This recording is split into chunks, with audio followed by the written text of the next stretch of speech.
Olá pessoal, vamos começar essa nossa parte 3 dos números complexos. E nessa primeira aula eu vou falar de algumas propriedades dos números complexos, pelo menos as principais, e vou falar também da igualdade. A igualdade é uma propriedade de números complexos, só que alguns problemas envolvendo igualdade acabam caindo em sistema. Então eu vou explicar para você como que a gente pode fazer isso aqui de uma maneira um pouco mais simples, ok? Lembrando algumas coisas, nós temos aqui a forma algébrica de representação dos números complexos. O Z é a letra que nós geralmente usamos, pode ser qualquer letra, mas geralmente nós usamos o Z para representar o número complexo. Esse A é a parte real e o B é a parte imaginária. Lembre-se que o I não faz parte da parte imaginária. O I nós chamamos de unidade imaginária. E aí nós aprendemos a calcular duas coisas essencialmente. Nós aprendemos a calcular o conjugado. O conjugado de um número complexo é quando nós mantemos a parte real e trocamos o sinal da parte imaginária. Fica A menos BI. E nós também aprendemos a calcular o módulo de um número complexo. O módulo de um número complexo é a raiz quadrada de sua parte real ao quadrado mais a sua parte imaginária ao quadrado. Ok, então com essas duas ideias a gente pode trabalhar com algumas propriedades.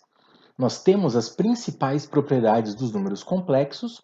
Essas são duas propriedades de conjugado.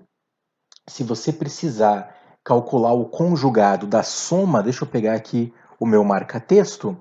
Olha só, nós temos então que somar dois números complexos primeiro e depois calcular o conjugado.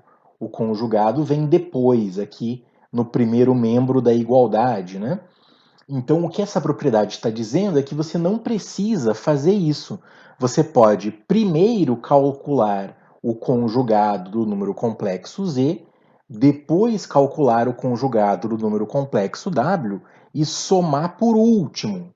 Repare que você pode somar por último, somar os conjugados e não calcular o conjugado da soma. A mesma coisa para o produto.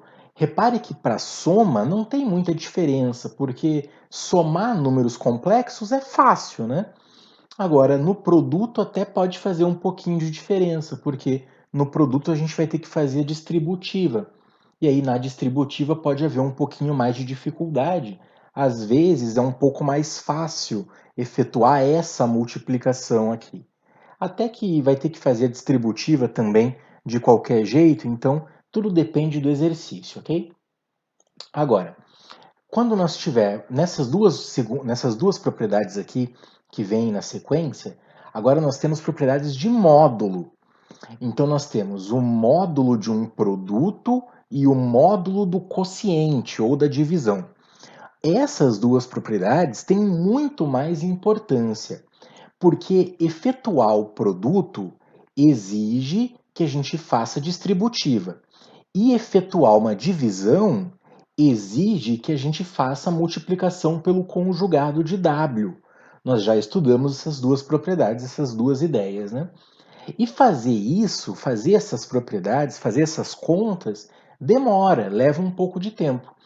Então, o que está aqui no segundo membro é um pouco mais fácil de fazer, porque no segundo membro nós estamos trabalhando com números. Repare que nós vamos calcular o módulo de Z, que é um número, e vamos calcular o módulo de W, que é outro número, e depois multiplicar. Nós vamos calcular o módulo de Z, que é um número, e vamos calcular o módulo de W, que é outro número, e depois dividir. Então, essas duas propriedades que eu mostrei agora são mais usuais, são mais importantes do que as primeiras aqui, né? Porque elas aceleram as nossas contas. Essa propriedade aqui, ela é relativamente óbvia. O módulo de um número complexo é igual ao módulo de seu conjugado, é fácil notar essa ideia aqui, porque o tamanho do vetor no plano de Argand de Gauss não altera. Você lembra que o módulo de um número complexo é o tamanho do vetor no plano de Argand de Gauss, que tem como origem, né, a origem do plano de Argand de Gauss. Então, o tamanho não altera, o que altera é simplesmente a direção e o sentido, né? E essa última propriedade aqui é usada em algumas questões um pouco mais avançadas de números complexos. Se você multiplica um número complexo pelo seu conjugado, isso vai dar o módulo ao quadrado. Essa propriedade aqui, essa última propriedade, é uma das maneiras de você misturar a propriedade do conjugado com a propriedade do módulo. Muito bem, então deixa eu apagar essas rabisqueiras que eu fiz e eu vou explicar agora para você a igualdade. Suponha que eu tenha um número complexo Z, aqui está um número complexo genérico, e tenho um número complexo W, também um número complexo genérico, C mais D vezes I. Como que eu faço para igualar dois números complexos? O que você acha intuitivamente? Como que eu faço para dizer que dois números complexos são iguais?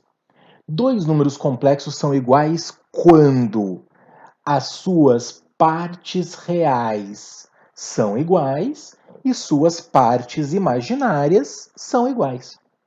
Então, vai aparecer aqui A igual a C, parte real é igual a parte real, e B igual a D. A parte imaginária é igual a parte imaginária.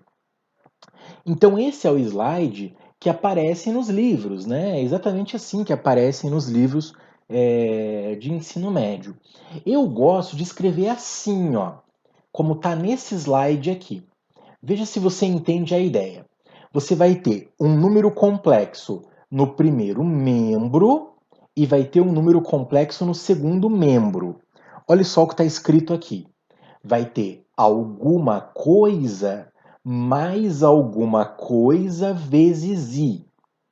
No segundo membro vai ter alguma coisa mais alguma coisa vezes i. E como é que você faz para igualar isso daqui? Ora, você vai fazer o que não tem vezes i igual ao que não tem vezes i, ou seja, os pontinhos são iguais aos pontos aqui, às chavezinhas que estão aqui, né? E as vírgulas que estão aqui são iguais às bolinhas que estão aqui. Quer dizer, o que está multiplicando por i é igual ao que está multiplicando por i. Em outras palavras, o que está sozinho é igual ao que está sozinho. E o que está vezes i é igual ao que está vezes i. É claro que isso aqui é uma besteira, né? Eu tentei representar aqui com figuras o que vai aparecer com contas, com números, com letras, né, nas suas operações. Então vamos lá, eu vou mudar aqui o slide, deixa eu apagar essa rabisqueira e vou te mostrar como é que vai aparecer isso daqui. Muito bem, então o exercício que vai aparecer é esse aqui. Encontre o número complexo z que satisfaz a igualdade. Nós temos aqui z vezes i mais 2 vezes z barra igual a 3 mais 3i. Em outras palavras, ele quer que você isole o z. Ele quer que você encontre quem é o número complexo z que satisfaz essa igualdade. Quem é o número complexo z? O que você acha? Bom, não é simples você isolar o z aqui, porque o z tem parte real e tem parte imaginária.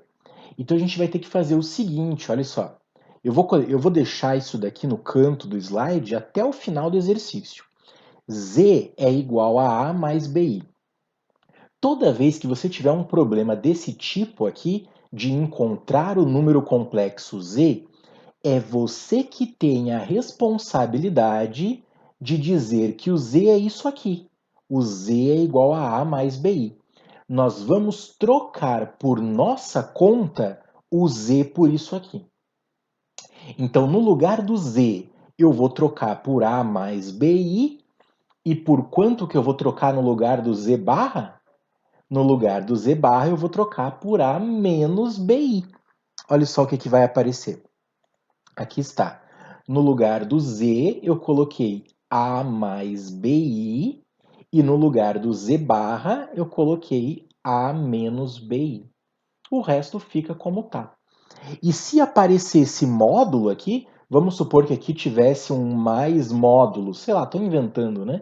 Se tivesse aqui um mais módulo de Z, por sua conta você ia colocar aqui mais raiz quadrada de A ao quadrado mais B quadrado. E isso aqui ia entrar na conta. Repare que nós temos duas incógnitas, né? Nós temos a incógnita A e nós temos a incógnita B. É assim que nós resolvemos esse tipo de problema. Nós temos que encontrar a parte real, que é o A, e a parte imaginária, que é o B. Então vamos lá. Eu vou ter que fazer a distributiva. Esse I vai fazer a distributiva aqui. E o I, aliás, e o 2 vai fazer a distributiva aqui. A vezes I, BI vezes I. Então vai ficar AI mais BI quadrado, 2A menos 2BI. O segundo membro fica igual. Vamos trocar o i quadrado por menos 1, você já sabe. Trocando o i quadrado por menos 1, repare que fica menos b. Já coloquei o menos b aqui. E agora nós vamos colocar em evidência. Todo mundo que tem i vai ser colocado em evidência. Então nós vamos separar, olha só. O 2a menos b. Veja se você entendeu essa separação aqui. O 2a menos b não está multiplicado por i. Então ele ficou aqui, ó.